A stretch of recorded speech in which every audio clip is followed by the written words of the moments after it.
Assalamualaikum, perkenalkan nama saya Fadila Nadia, jurusan Sastra Inggris Universitas Waluyo. Saya kesini untuk mengajukan pertanyaan untuk Bapak, yaitu bagaimana pandangan Bapak terhadap politik yang sedang terjadi di Indonesia saat ini? Jawab atau nanti? Jawab, Pak. Oke, jadi begini definisi politik dulu ya. Jadi kan politik itu kan sebetulnya politik itu baik. Jadi politik itu sebetulnya intinya kan seni mengelola massa. Itu politik. Berarti intinya itu seni mengelola perasaan massa. Makanya semua calon-calon politik itu kan semuanya baik-baik, semuanya senyum-senyum. Adakah baliho yang marah-marah? Tidak ada. Terus bicara, pokoknya dia polis, penampilannya dia perbaiki. Karena apa? Dia menciptakan seni untuk mempengaruhi massa kepada tujuan apa? Tujuannya itu adalah supaya kita berada pada sumber kekuasaan untuk memperbaiki kehidupan banyak orang. Itu politik. Jadi seni.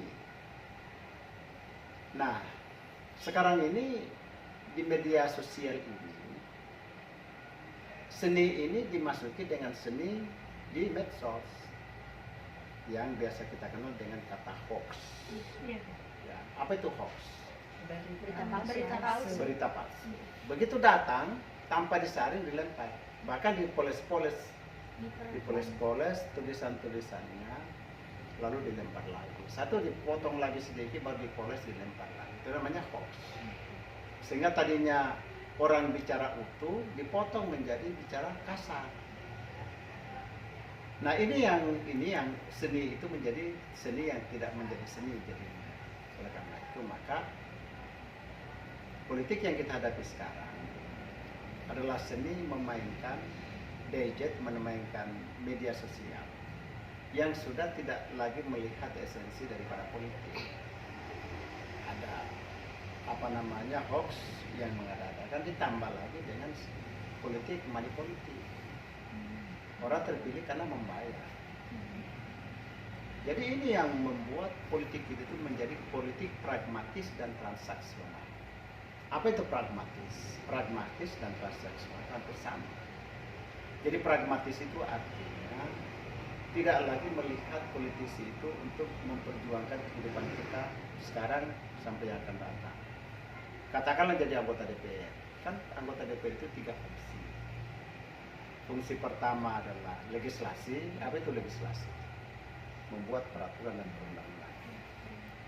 Kedua fungsi budgeting, menyusun dan menetapkan anggaran pemerintah nasional dan pemerintah daerah. Yang ketiga mengontrol pelaksanaan pembangunan. Nah, orang memilih bukan lagi melihat 3 fungsi ini, tapi memilih berapa banyak saya dikasih duit, ya kan? Kemudian seberapa banyak berita-berita ini yang panas. Jadi banyak esensi politik sudah hilang. Oleh karena itu maka kalau pertanyaannya bagaimana politik kaitannya dengan politik sekarang, menurut saya politik sekarang politik transaksional, pragmatis dan transaksional. Kedua, terlalu banyak unsur-unsur agamis dibawa ke politik. Itu yang tidak boleh. Orang tiba-tiba berpakaian seolah-olah lalu tampil mewakili sebuah kontestan. Seolah-olah yang diperjuangkan di situ agama. Padahal sebetulnya tidak. Politik itu murni seni mempengaruhi massa. Jadi ya kalau agama kembali ke masjid, kembali ke surau, kembali ke rumah masing-masing. Jangan bawa-bawa masuk simbol-simbol agama ke dalam politik. Itu jadi pragmatis, agama ke bawah-bawah. Yang ketiga hoax dan pragmatis sekaligus dengan jadi pragmatis dan transaksional. Itulah politik hari ini yang kaulah muda harus merombak ini. Kalian harus rombak ini. Rombak dalam artian apa? Ya kalian jangan ikut-ikut menerima duit, jangan ikut-ikut menyebarkan hoax, jangan ikut-ikut memasukkan nuansa sara agama ke dalam politik. Kalian saring di mata kalian. Baik, Assalamualaikum, nama saya Dian Ulfa. Baik, hal yang saya ingin tanyakan yaitu Bapak kan sudah terjun ke dalam dunia politik selama berapa tahun ya? Jadi bagaimana cara menghadapi banyak tuntutan yang muncul dari setiap daerah yang selalu berbeda dengan di mana keragaman yang ada harus dijadikan menjadi satu kesatuan, harus sama, tidak ada keragaman untuk semua daerah lah gitu. Jadi gimana cara Bapak selama berapa tahun? Jadi ini juga pertanyaan jadi yang grogi. Tahuan. Jadi gini, jadi bagaimana menyahuti tuntutan konstituen maksudnya ya? Iya. Konstituen itu artinya pemilih kita. Yang tuntutannya rame, tapi bagaimana kita bisa memenuhi tuntutan itu? Kan begitu kira-kira pertanyaannya? Ya. Bukan begitu kira-kira.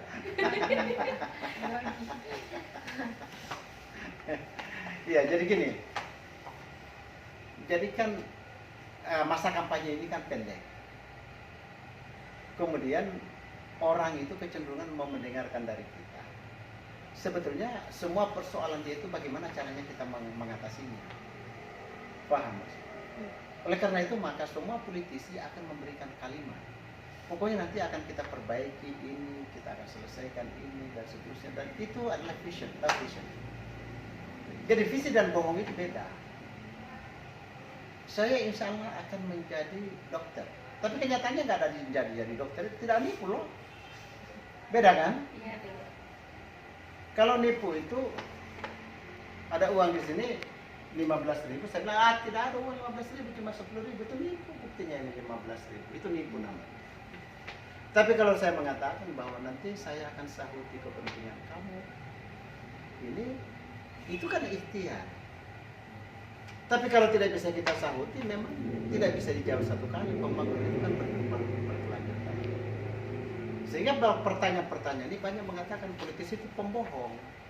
Ya, karena contoh saya memilih Hugua jadi anggota DPR. Ya, Hugua pertama satu kamu sudah saya SPP.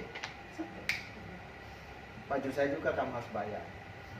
Sendal saya juga nanti itu. Terus rumahnya bapak saya juga, bapak saya kasih pekerjaan. Kan itu hanya bisa kita, tidak mungkin kita, saya tidak mau kasih sama bapak juga tidak mungkin. Kita hanya bisa, insya Allah kita akan perbaiki. Karena apa? Yang dituntut itu adalah kepentingan orang yang tidak mungkin diselesaikan dalam waktu setahun, mungkin 50 tahun. Kan begitu? Iya. Oleh karena itu maka pertanyaannya bagaimana menyangkut kepentingan masyarakat. Jadi masyarakat harus paham juga bahwa kita ini terpilih ini bukan malaikat pencabut nyawa. Ya kan? Karena kita bicara dimensi waktu 5 tahun. Kita bicara dimensi waktu 10 tahun. Kita bicara dimensi waktu 100 tahun. Toh juga namanya hidup ini kan cuma damai dengan persoalan. Apa maksudnya damai dengan persoalan? Tidak bisa kita menyelesaikan persoalan. Kamu siapa pacarmu? Udah, Pak. Kamu siapa pacarmu?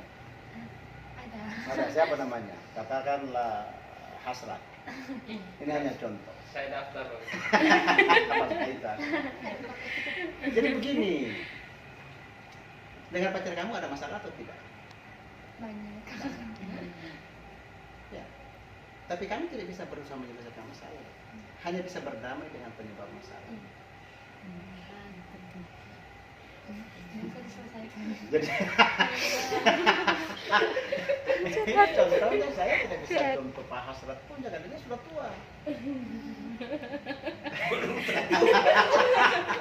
Bapak sudah tua, kalau mereka ini kan masih muda. Jadi apa yang dituntut rakyat ini kan sebenarnya mau menjawab masalahnya dia. Tapi kan tidak bisa. Kita kasih misalnya contoh di saat kita sudah bikinkan jalan. Oh itu kan kewajiban, belum. Kamu harus pagarkan saya punya rumah. Waduh, celaka kita. Ya toh? Kita pagarkan lagi rumahnya. Wih, tapi baru pagar, belum lagi saya punya dinding rumah. Jadi itulah, lalu kalau tidak penuh, dulu dia kampanye, dia bilang begini, kenyataannya dia pembohong. Itu masalah kami politisi. Karena kadang-kadang rakyat begitu sederhana menilai itu. Sementara kan saya katakan tadi, bahwa persoalan satu desa, persoalan satu bangsa tidak bisa diselesaikan sehari. Intinya adalah kalau itu maka para politisi itu hanya bisa berikhtiar, namanya vision. Karena fungsi pemimpin adalah cuma dua, memberikan harapan kepada rakyatnya, kedua mengambil keputusan untuk menyelesaikan persoalan rakyat.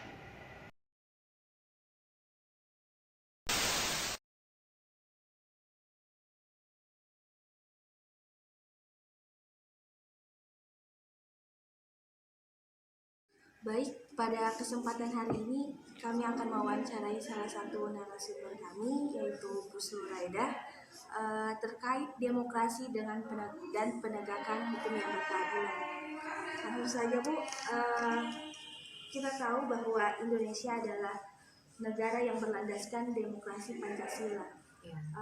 Menurut Ibu sendiri, bagaimana kondisi demokrasi yang ada di Indonesia saat ini?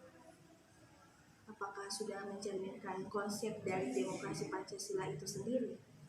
Iya, jadi kalau kita berbicara tentang demokrasi khususnya dalam kondisi saat ini, kita kan kembali ke makna dari demokrasi itu sendiri. Demokrasi itu kan kekuasaan itu, kedaulatan itu ada di tangan rakyat. Jadi yang menjadi penentu segala sesuatunya itu adalah rakyat. Kemudian lagi yang menjadi ciri khas dari demokrasi itu adalah terkait dengan suara rakyat. Artinya satu suara rakyat, dia mau seorang pemabuk atau pencuri, sama dengan satu suara ustadz atau kiai ataupun ulama. Nah, jadi kalau kemudian secara teorinya bahwa suara rakyat itu adalah yang menjadi penentu bagaimana berjalannya sebuah pemerintahan di dalam sebuah negara, berarti kalau kita lihat saat ini seharusnya ketika rakyat menghendaki sesuatu maka itulah yang harusnya untuk dilakukan. Kalau demokrasi atau pelaksanaannya identikan dengan pemilu ya, kalau baru-baru ini yang sementara berlangsung, kemudian ada gesekan-gesekan, banyak gesekan, terus lagi ketika ada berita-berita yang terkait dengan kecurangan tentu kita semua tidak menghendaki, dan ini bisa dikatakan adalah bentuk pencederaan terhadap demokrasi itu sendiri.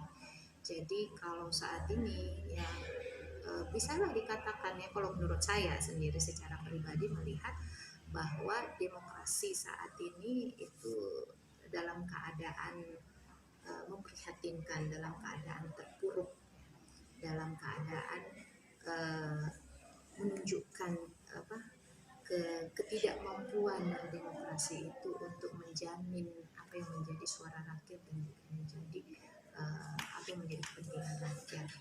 Karena pada faktanya yang terlihat yang ada adalah bagaimana kepentingan para politisi atau kepentingan politik itu lebih di atas daripada menjadi kepentingan rakyat. Kurang lebih seperti itu kalau saya melihat. Terima kasih Bu. Bagaimana menurut Ibu tentang penegakan hukum yang berkeadilan khususnya di negara ini?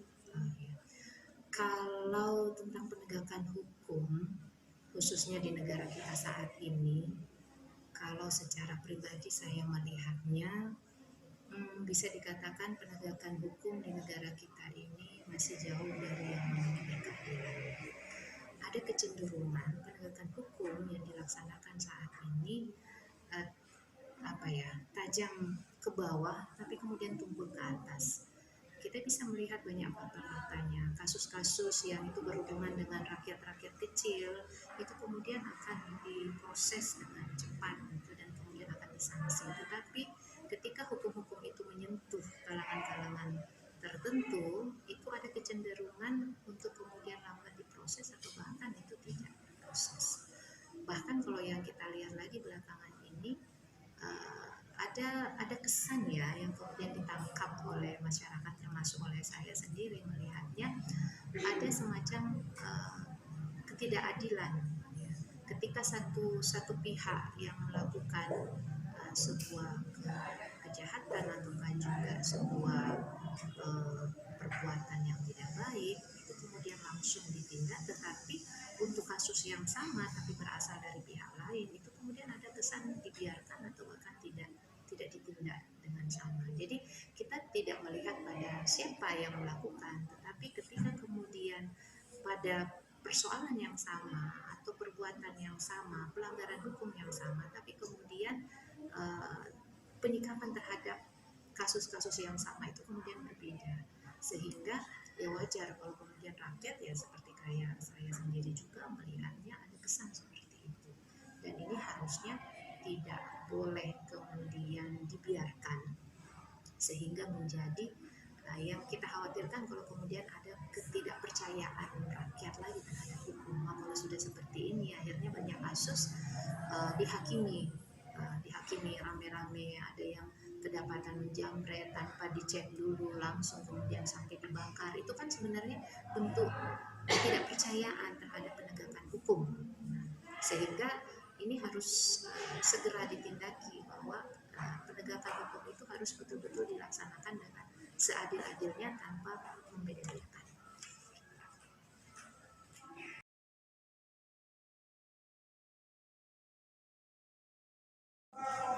Jadi bagaimana pendapat Ibu sebagai tenaga pendidik dalam upaya meningkatkan rasa nasionalisme serta patriotisme dan wujud usaha bela negara?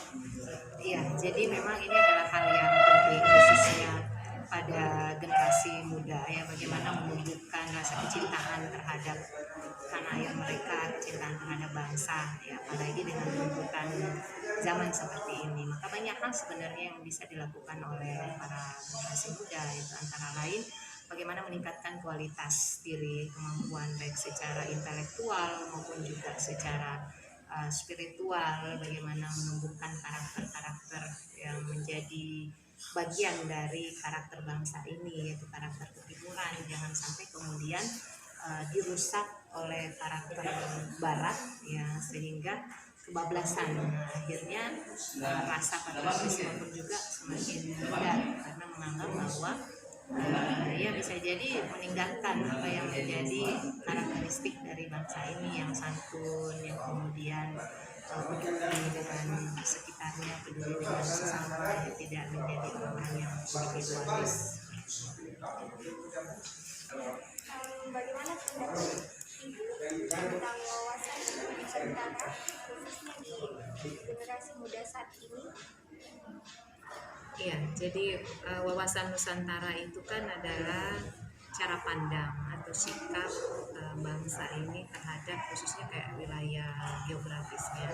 Dan kita tahu sendiri bahwa Nusantara atau Indonesia ini kan dia terdiri dari pulau-pulau yang juga disebut dengan negara kepulauan, sehingga pemahaman tentang letak geografis Indonesia ini sangat dibutuhkan bagi generasi muda, sehingga mereka bisa memahami bagaimana tanggung jawab untuk bisa menjaga keberagaman yang ada di Indonesia dengan berbagai suku, dengan berbagai bahasa. Maka tentu kan akan melahirkan keberagaman ya, keanekaragaman, kebinekaan. Nah tentu kebinekaan ini harus selalu dikuatkan, karena kalau tidak ini bisa berbahaya bagi bangsa ini, karena kita terdiri dari kepulauan-kepulauan. Jangan sampai kemudian ada keterpecahan, kemudian mudah untuk diadu domba. Maka pemahaman tentang kawasan atau wawasan tentang kebangsaan kita, bahwa bangsa Indonesia itu yang terdiri dari beragam suku, itu harus disatukan. Jadi semangat nasionalisme itu kemudian yang akan bisa menjadi pengikat dari bangsa ini, terutama di kalangan pemuda gitu.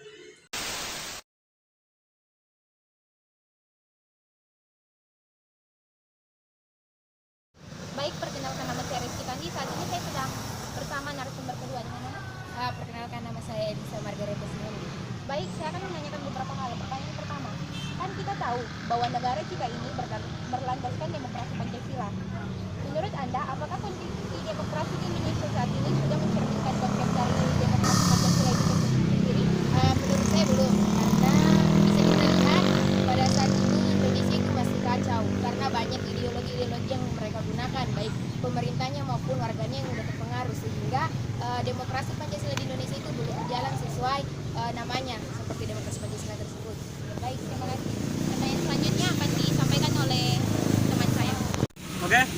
selanjutnya, sebelumnya perkenalkan, nama saya Segita Brandi. Oke, saya mau menanyakan pertanyaan selanjutnya, yaitu menurut Anda apa saja yang menjadi tantangan bagi negara kita dalam penegakan hukum yang berkeadilan?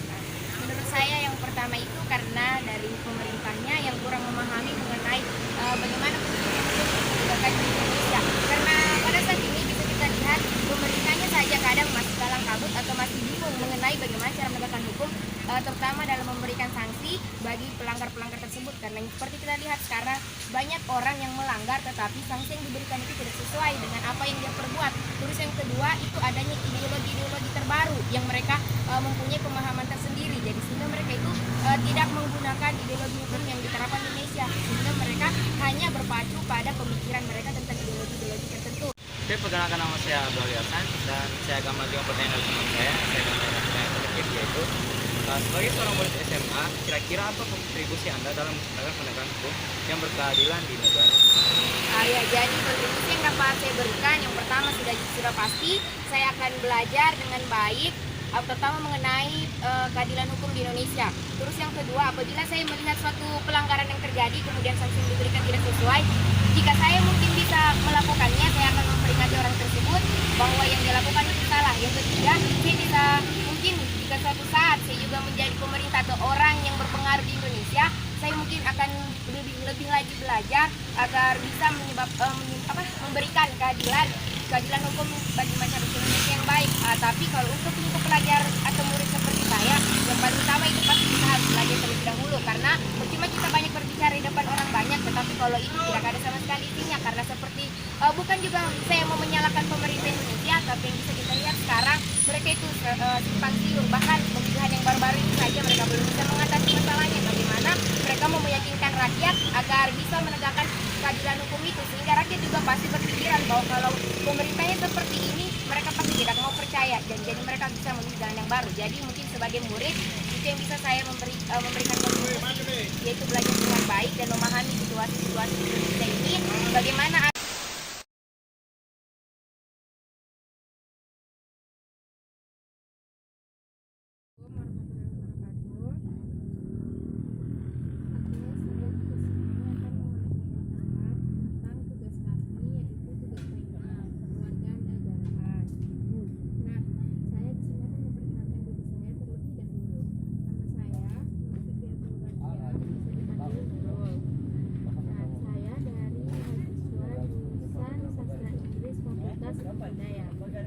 Oke, lanjut saja ke pertanyaannya. Pertanyaan pertama, bagaimana menurut Anda tentang pengalaman berorganisasi selama ini? Langsung saja saya jawab. Berbicara masalah pengalaman berorganisasi. Di sini saya tidak terlalu berpanjang lebar menceritakan tentang pengalaman berorganisasi, karena di sini saya belum banyak mengikuti organisasi karena masih disebutkan dengan tugas-tugas kuliah. Pengalaman berbicara masalah pengalaman itu sebenarnya sangat baik dalam berorganisasi. Berorganisasi itu membuat kita lebih dari yang tidak tahu menjadi tahu. Terus berorganisasi itu membuat kita banyak pengalaman. Salah satunya kan saya sedang mengikuti organisasi di himpunan mahasiswa jurusan saya, yaitu HMJ Kimia. Di dalam saya mendapatkan banyaknya pelajaran-pelajaran dari senior-senior saya, di luar senior saya juga ada.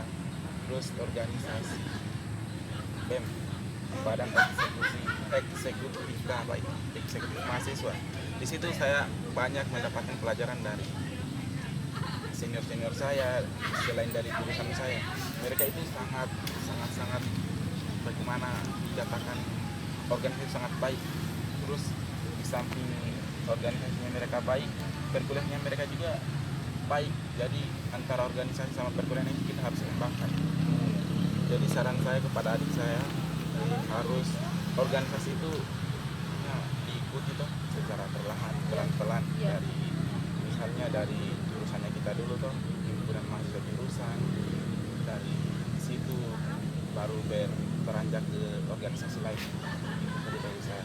Tapi kan gini Kak, banyak yang pengen ikut organisasi di kampus gitu toh, tapi kan dia itu kadang dia berpikir begini, susah kah atau apa begitu. Jadi kayak dia tuh rasa mendingan gak usah ikut organisasi, ntar kesusahan, ntar apa janggalnya petugas gini-gini apa gitu, pokoknya seperti itu. Itu bagaimana solusinya biar kita tuh nggak berpikir dengan mengikut organisasi itu susah, menghambat pekerjaan tugas kita itu.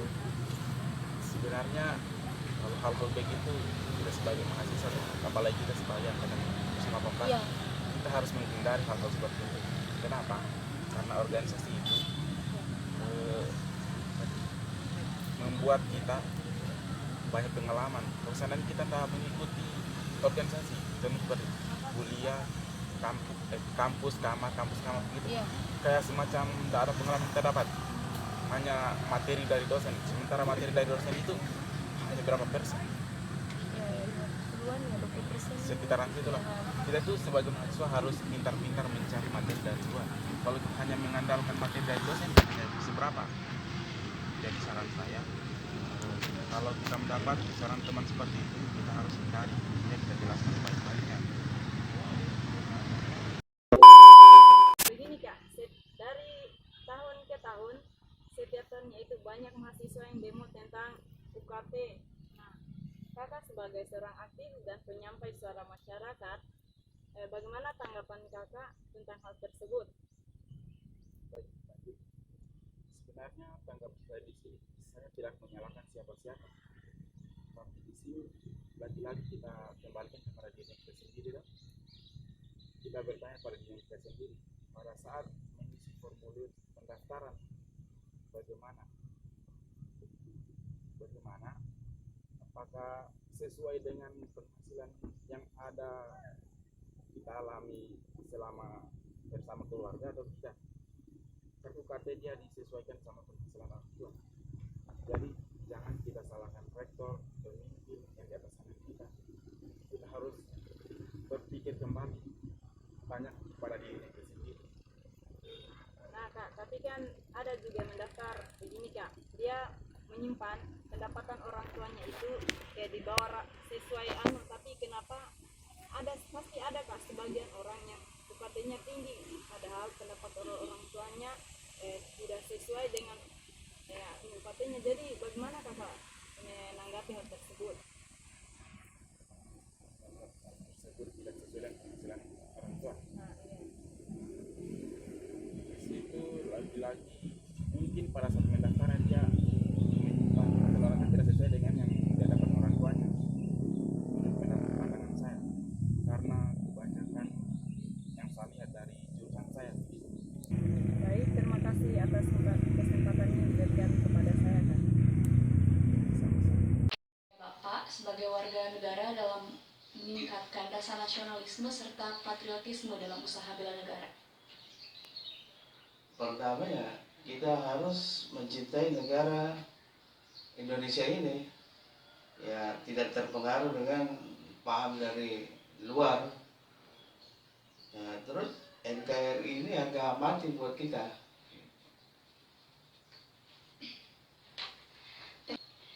Bagaimana pendapat Bapak terhadap wawasan kemaritiman? Negara kita ini kan negara besar, yang beribu-ribu pulau, mungkin sekitar 17.000 pulau, dan ada berbagai agama, ras, dan budaya yang berbeda mulai dari Sabang sampai Merauke. Itulah kira-kira pemahaman kita tentang negara Nusantara ini. Iya Pak, terima kasih atas waktunya. Sudah memberikan kami kesempatan untuk bertanya seputar